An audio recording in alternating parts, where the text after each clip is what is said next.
Sa headlines kan mga barata, Presidente Ferdinand Bongbong Marcos Jr. dahil nadagos ang pagbisita sa Garcetorena, Camarines Sur.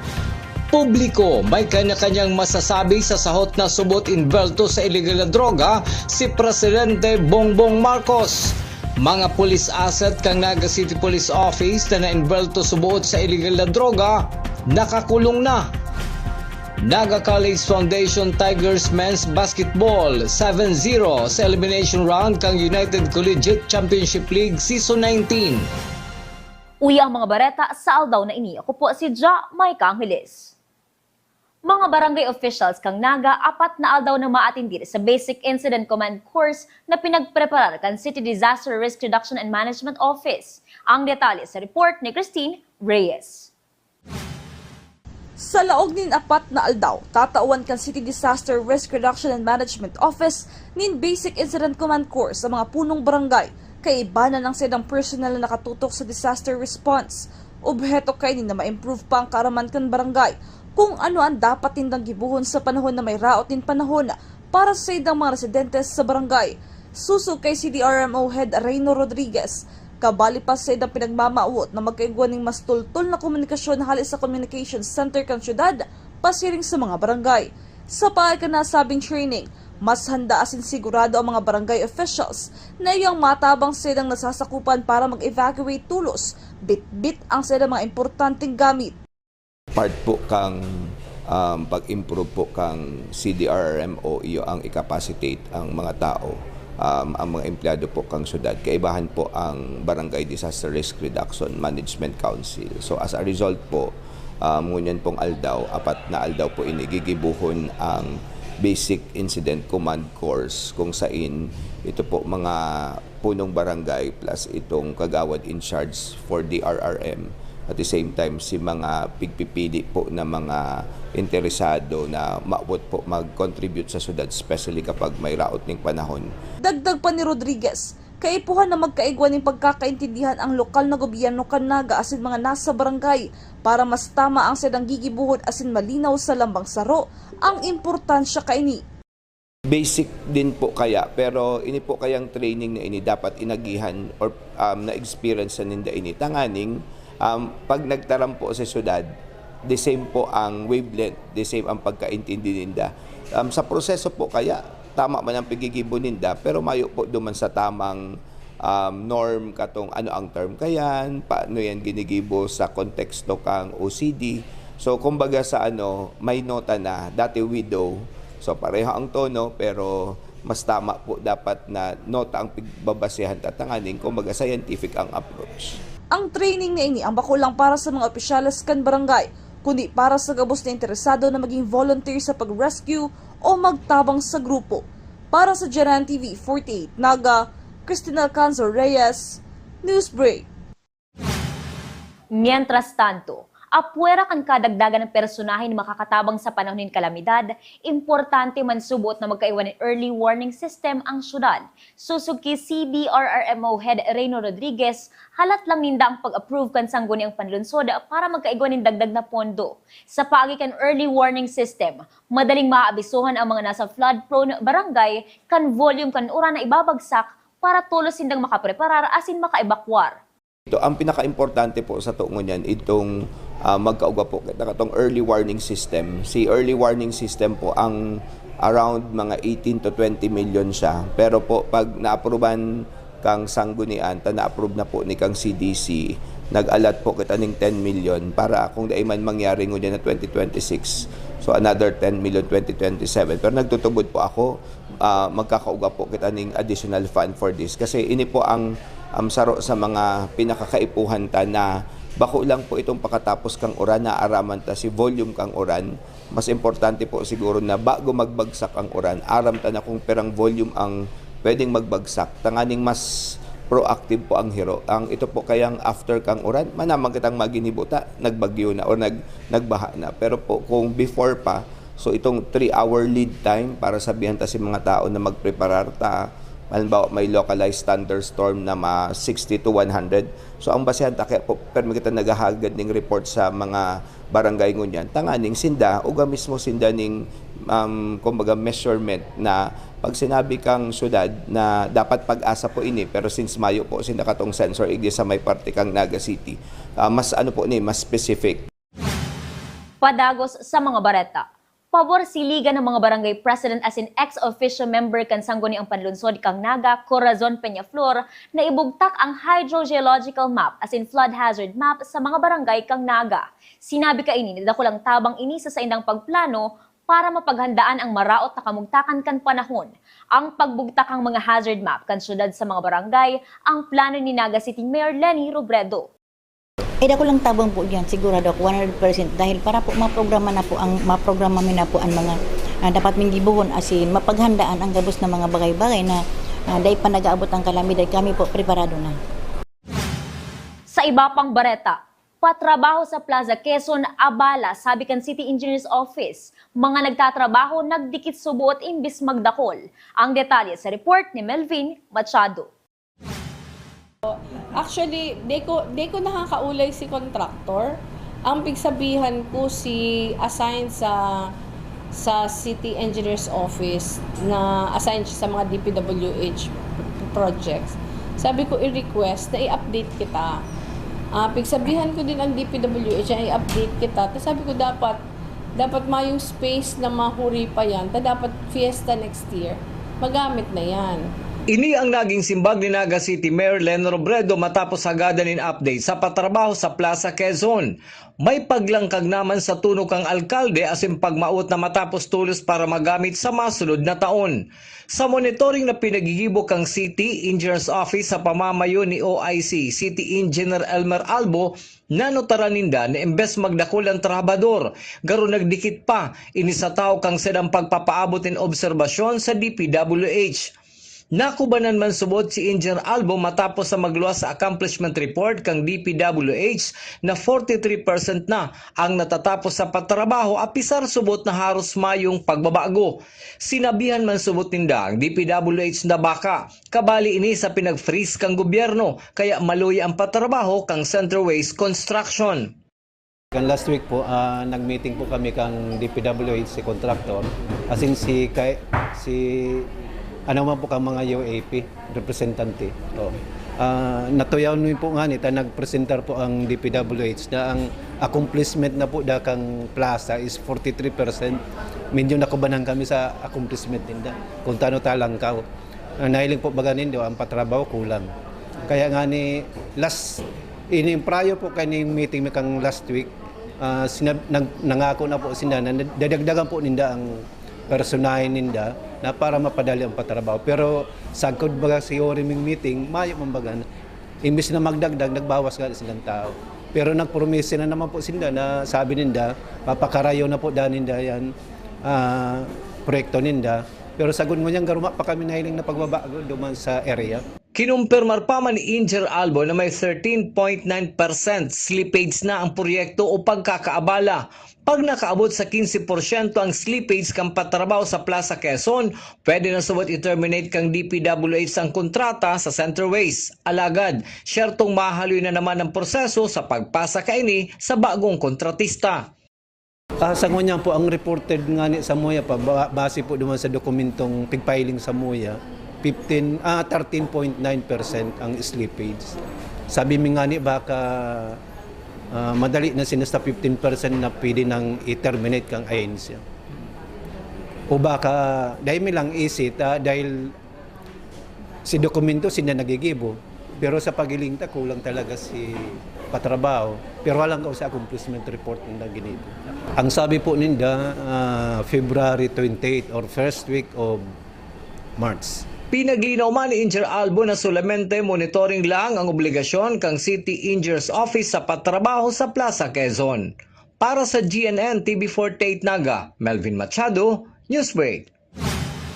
Apwera kan abalang patrabaho sa Plaza Quezon, may pagkaabala man subot sa paghaman kan Center for Safety and Resilience na yaon sa Balatas Development Center. Susog ki OIC Engineer Elmer Albo, 56% ang accomplishment alagad may 28% na slippage sa patrabaho sa Center for Safety and Resilience o CESAR.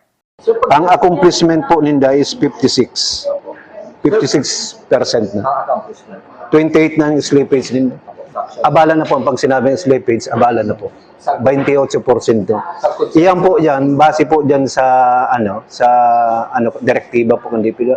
Maski sa MUYA, pagpapatrabaho, pag may 15% ka ng abala, subject na po yan sa termination.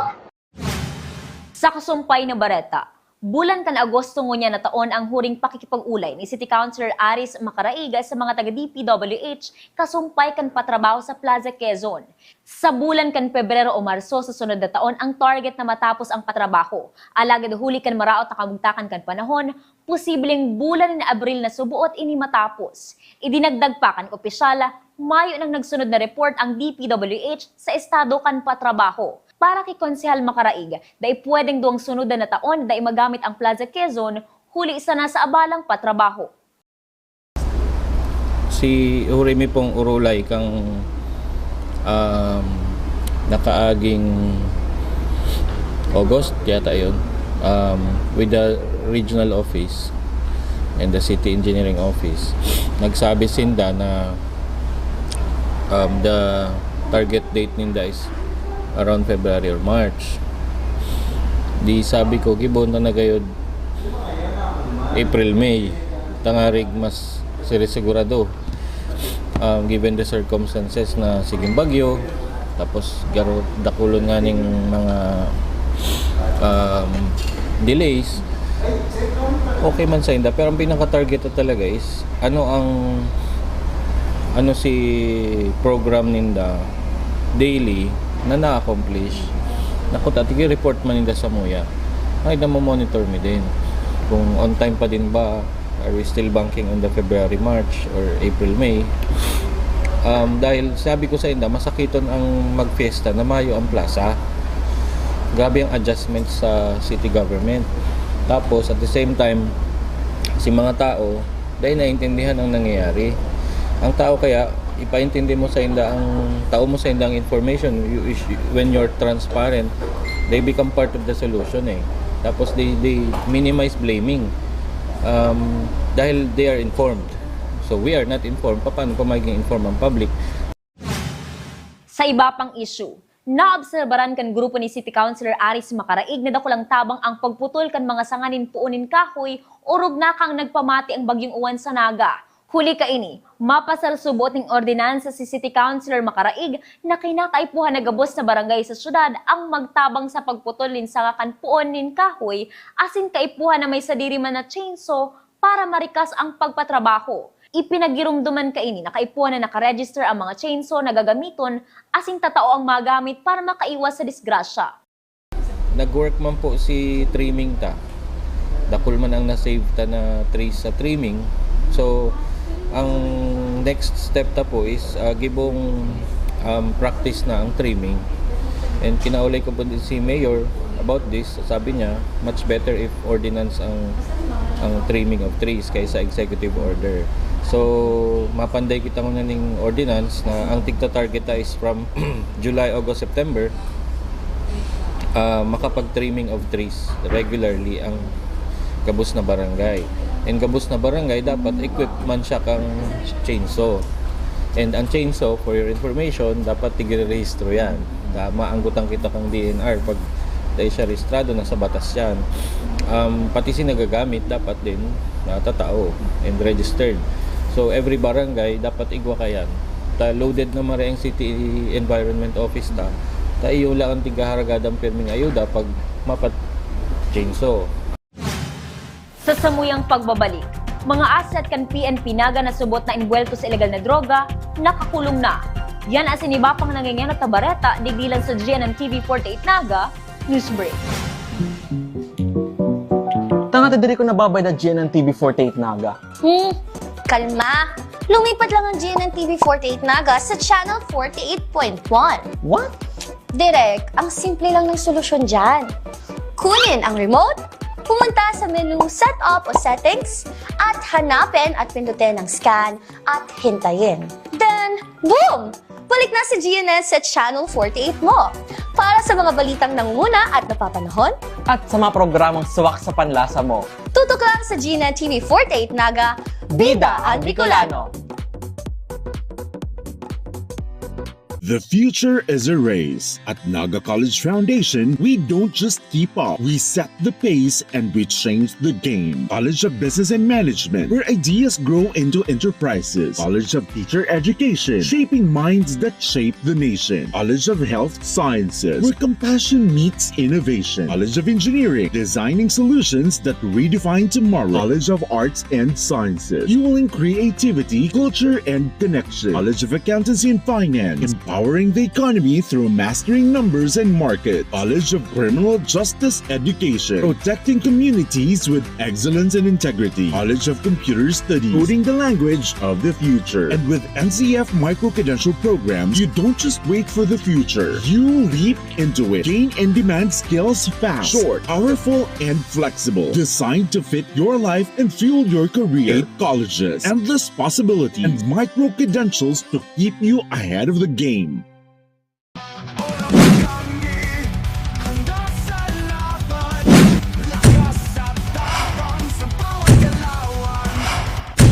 Ano, Moraga?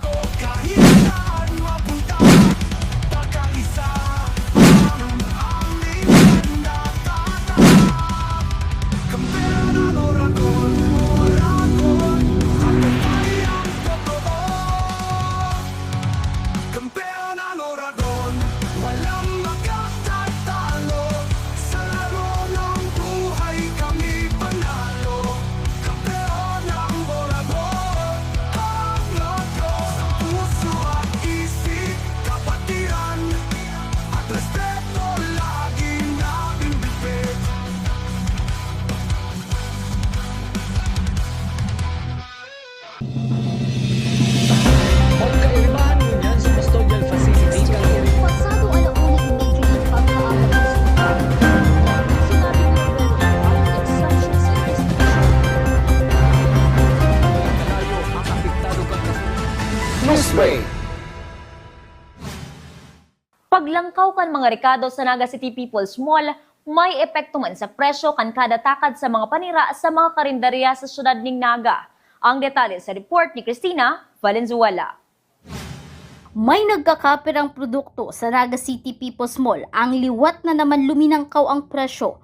Arog kang sibulyas na dating 200 pesos ang kada kilo, ngunyan mababakal na ini nin 240 pesos per kilo. Sa laia, ang 160 to 180 per kilo kan nakalis na simana, luminangkaw man ngunyan nin 20 pesos. 200 pesos na ang kada kilo kaini. Mantang mayo man pagbabago sa presyo kang bawang, 160 pesos man giraray ang kada kilo. Alagad buminawas man nin 40 pesos sa kamatis. Ang dating 160 ang kilo, 120 pesos na lang. Sibuyas, si kamatis nagbaba, si lemon naglangkaw ang presyo. Tapos si white onion nagmahal man, si carrots halangkaw ang presyo. Si sibuyas dati siyang 140 si sibuyas dati 200, ngunya nag 240 to 60, depende sa klase kang sibuyas. Sa bawang po, manggari ang presyo, dati manggiraray 160. Yan. Si kamatis, last time 160, ngunyan 120 na lang, nagbaba-baba na. Si luya, last week 180, 160, ngunyan nag 200. Ang paglangkaw kang mga barakalon sa merkado, depende sa biyaherong nagdadala ng supply sa Naga City People's Mall. Nagtataka sila kung bakit nagtaas, pero depende kayo sa biyahero si Kuanin Daduman. Pag-abot digdi, nagtaas talaga. Kasabay kang paglangkaw kang mga barakalon sa Naga City People's Mall, iyuman ang paglangkaw sa presyo kang panilang pinapabakal ni Monica Reyes para makabalik ang kapital na sa indang na gastos. Urog na ngunyan, na haros 2 kilo ni sibuyas asin bawang ang sa indang nagagamit sa pagluto. Nagtaas din kami ng konti para at least makabalik din yung kapital. Kasi ang taas-taas ngayon ng mga presyo ng gulay, masalo yung bawang sibuyas. Oo, hinahati-hati. Pero hindi namin tinitipid yung ingredients, yun pa din. Siguro na lang din talaga. Kung may alternate na pang yun na lang. Dagdag lang siguro ng kaunti, 3 pesos, 5, yun lang. Kahit malaki yung dinagdag nung sa presyo ng bawang sa kasibuyas. Yun lang, kaunting lang. Tapos siguro, untian sa takad, kaunti lang. Mientras tanto, asahan man na sa kada simana magkakaigwa nin pagbabago sa presyo kan mga barakalon sa Naga City People's Mall. Sigon sa mga paratinda, tamang pag-budget ang solusyon sa padagos na paglangkaw kan presyo kan produkto. Para sa GNN TV 48 Naga, Cristina Valenzuela, Newsbreak. Mientras tanto, apwera sa mga rekado, may paglangkaw man sa presyo kan mga gulay sa Naga City People's Mall.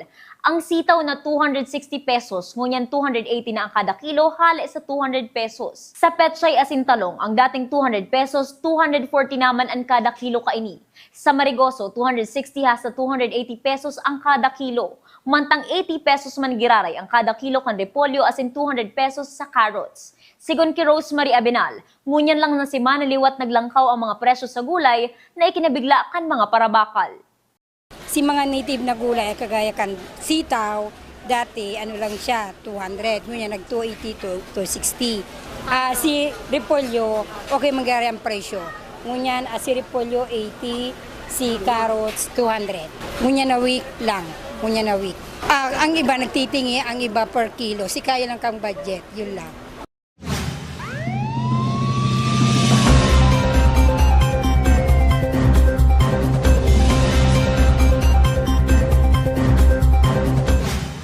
Sa police report, sabi ni Mayor Lenny Robredo, may mga report subuot hali sa barangay na may mga asset o informant ang Naga City Police Office na subuot na iinbuwelto man sa illegal na droga. Sabi man kan PNP Naga na si mga nainbuweltong asset sa illegal na droga nasa kulungan na.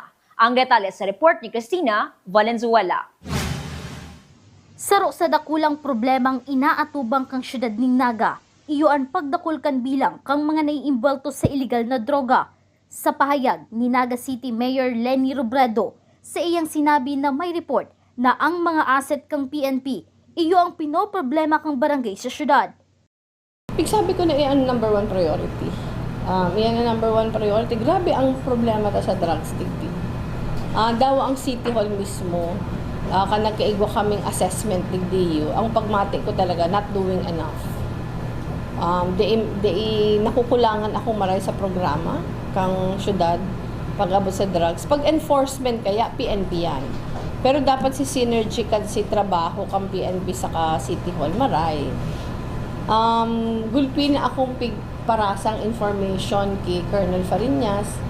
In fact, gulpi kita nakukuha ng mga information na halimbawa nagrereklamo sa barangay na ang pinaka-problema lugod ninda si asset ang pulis. Si asset kang pulis pag abot sa drugs, iyo si pinaka-problema dahil siya si pinaka-nakulang drug personality sa barangay. So, pigsabi ko yan kay Colonel Fariñas. Tapos, igwa pa din na garo openly. Di ko na sasabihin kung anong barangay, pero sinabi ko na sa mga reports. Garo na sanay. Ang mga high school students involved na sa drugs. Tapos ang syudad may maayos na prevention sa rehabilitation program. Sa pakikipag-ulay kang GNN TV 48 Naga News Team sa Naga City Police Office, manungod sa pahayag ni Mayor Lenny Robredo, sinabi ni Police Captain Daisy Angeles na ang Philippine National Police may mandato na magserbi asin proteheran ang publiko. Kung may mga asset ang PNP na imbolto sa illegal na droga, ang PNP mismo ang ma-operate ng anti-illegal drug bypass operation laban sa mga ini. Huli taday matugot ang Naga City Police Office na maraot ang imahe kan mga pulis. Ang PNP is mandated to serve and protect the people. So, kung ang civilian may nababalitaan man na involved or ang asset, saro sa asset ni nababalitaan man na involved sa illegal drugs, ang PNP is nagkakandak ng validation. Then, ang ginigibo mi bilang PNP is saro din ini sa target mi. Kumbaga, saro din sinda sa nagiging ang asset, daw although asset sila, pag nabalitaan sila na involved sa legal drugs, ina-operate meeting sila. Kasi, dai hinahayaan kan PNP na mas maraot ang imahe kan organisasyon. Kasi yun na nga niya sabi, kailangan ta na sa PNP mismo dapat malinig ang organisasyon. So, dapat itong din iginagamit din ng PNP, dapat malinig din. Dagdag pa ni Police Captain Angeles, may mga asset ang PNP Naga na nadakop na kan ini magpositibo sa ginivong validation. May mga asset kita na nadakop na dahil yun na nga nito, during validation, nag-involve sinda sa illegal drugs. So, may mga asset kita dyan before nangunyan nasa kulungan. As long as the isinda is involved sa illegal drugs, nagagamit na sinda as asset. Pero once na nag-involve sinda sa illegal drugs, nagiging target na din sinda kan PNP para sa operasyon. Sinigurado man kang Naga City Police Office na ang gabos na asset na nagpupositibo sa paggamit o pagbariwas ng iligal na droga ang daina makakabalik pa bilang katuwang kang PNP sa kampanya laban sa iligal na droga. Para sa Janahan TV 48 Naga, Cristina Valenzuela, Newsbreak. Sa iba pang police report, inaresto ang suspect na si alias Roselyn, 53 years old, residente kan Zone 2, Barangay Dinaga, Kanakman, Camarines Sur, sa may Barangay Liboton, Syudad ng Naga, Kasubagong Aga. Huli kan warrant of arrest para sa violation of Batas Pambansa No. 22 o Bouncing Check Law. Pinagtutugutan man kan korte na makapagpiyansa ang akusado ng 12,000 pesos. Nasa custody iningon yan kan Police Station No. 1 kan Naga City Police Office. Daay na dagos sa pagbisita si Presidente Bongbong Marcos sa banwaan ng Garchitorena, Camarines Sur, huli kan maraot na kamugtakan kan panahon. Nakatalaan ko tang bisitaon kan Presidente ang naraot na seawall, mga harong na nadanyaran kan Bagyong Uwan, asin mataon in Starlink sa Garchitorena Elementary School. Ang Presidente ang nagbisita na lang sa munisipyo kan Tiwi sa Albay.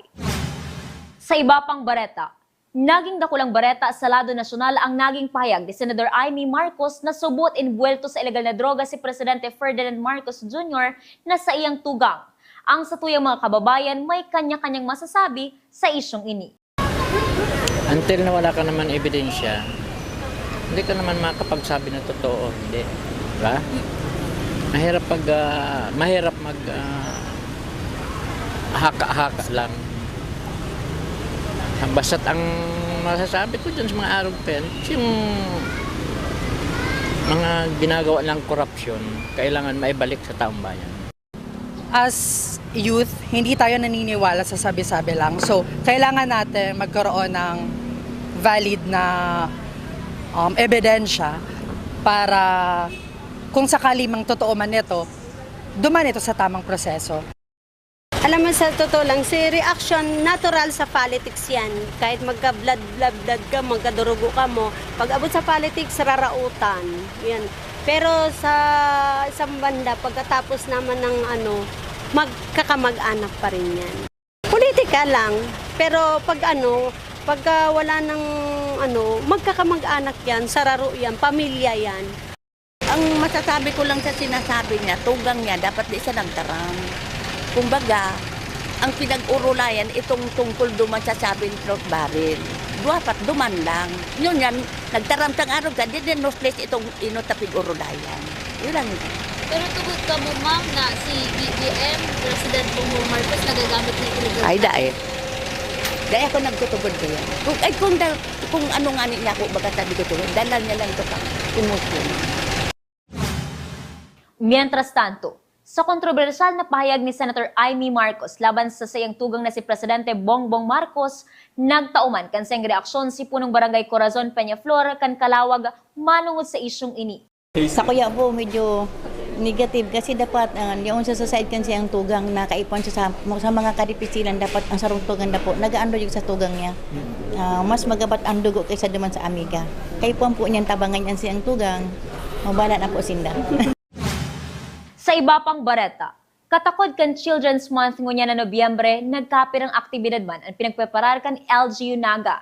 Susog kay City Councilor Elmer Baldemoro, magkakaigwa ning Children's Congress ngunya na Sabado, asin magkakaigwa man in birth registration para sa mga aki na maayo pang birth certificate. Ang unyan po na celebration ng Children's Month this Saturday, magkakaigwa ng Children's Congress. Pagtiri po ni kang mga haki sa mga barangay, kumbaga po digdi pag-uurolayan si mga maut nindang proyekto na gibuhon para sa sainda. And magkakaigawan din po ng birth registration dahil may mga aki pa na may birth certificate. And ang magkakaigawa din ng mga capacity training for NCCWPC and BCPC. And also may mga aktibidades din ang lambang barangay. So may hiling na every barangay sa Naga may kanya-kanyang activities for Children's Month. And ang pinaka-culminating activity kaini iyo ang State of the Children Report na gigibuhon po mismo pang sa tuyang alkalde ni Mayor Leni Robredo para ipaabot, ipahayag si mga programa, proyekto, asin accomplishmento. Sa iba pang bareta, Naga College Foundation Tigers Men's Basketball undefeated sa standing na 7-0 sa elimination round kan United Collegiate Championship League Season 19. Ang detalye sa report ni campus correspondent Jobert Azur. Matapos pauranan ng puntos kan NCF Tigers Men's Basketball ang San Pedro College of Business Administration sa saindang nampangan ka na kaaging Domingo, perpektong nakapagkurit ng 7 wins as in 0 lose ang Tigers sa saindang final game para sa elimination round kan United Collegiate Championship League o UCCL Season 19. Dinominar kan Tigers ang match matapos makaguno ng 90 points, 23 points na lamang kontra sa CPCBA na nakatipo ng 67 points. Sistematiko ang game plan kan mga players. Kalkulado ang kada hero asin ang mga tira asintado. Sa final blow, binistong best player si William Aranzana matapos magkamada ng 20 points, 10 rebounds, 3 steals asin 2 blocks. The gear is on. Sa ngunyan, mas pina-intense pa ang preparation na giligibukan team para sa indang pag-abante sa quarterfinals ng kompetisyon. Digdi, iwat na hampangon kan Tigers ang mga team na hali sa man iba-ibang colleges and university sa Pilipinas para patunayan ang tibay, liksi asin kumpiyansa kan mga Tigring gutom sa kampyonato. Para sa GNN TV48 Naga, Jobert Azur, Newsbreak. Yan ang mga bidang baratang nakalap kan mas pinakusog na puwersa kan GNN TV48 Naga News and Bicol Affairs. Dahil malingon na i-follow ang sa mga official Facebook page, GNN TV48 Naga. Padagos kaming mahatod din mga baratang garantisadong nangingenot as sinapapanahon. I-hit ang subscribe button sa mga official YouTube channel GNN TV48 Naga para updated kita sa mga bareta asin istoryang Bida and Bicolano. Ako po si Jack Mike Angeles asin ini ang GNN TV48 Naga Newsbreak.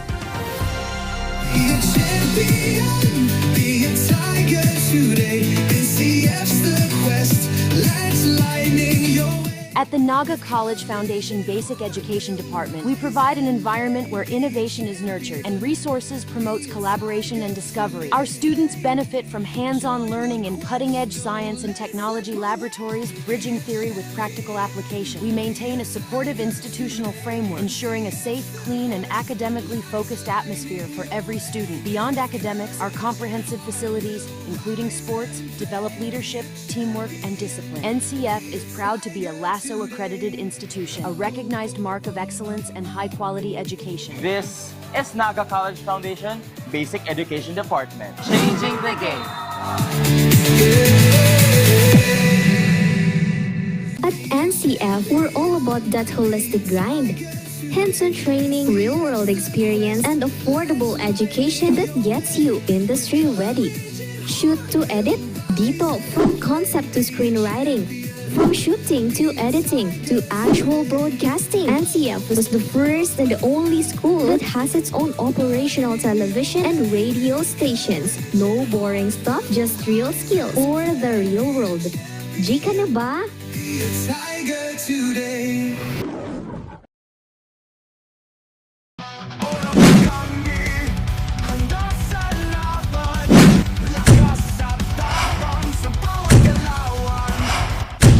Ano, morag ka?